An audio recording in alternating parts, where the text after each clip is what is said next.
I'm Nelson de la Cruz, the Ramp Operations Manager of Dnata, and I've been with Dnata for almost 3 years now.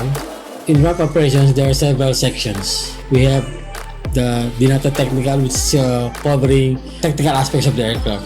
Another section was the GSC department, or the GSC section, performing preventive maintenance, fixing some quick fix for some small troubles of the equipment.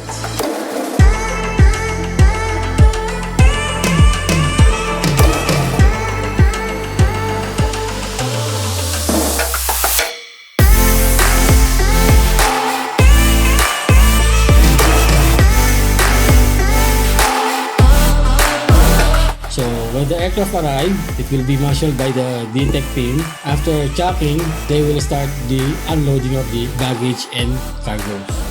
I can say efficiency-wise and professionalism, ramp team is number one. Golden rule, teamwork. Teamwork. It's a very big factor for a team to have a teamwork, helping each other without any complaints.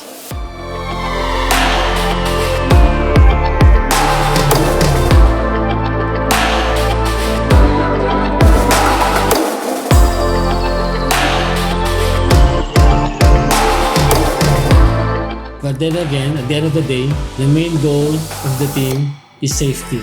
Like what companies trying to implement, that safety should be priority of each and everyone.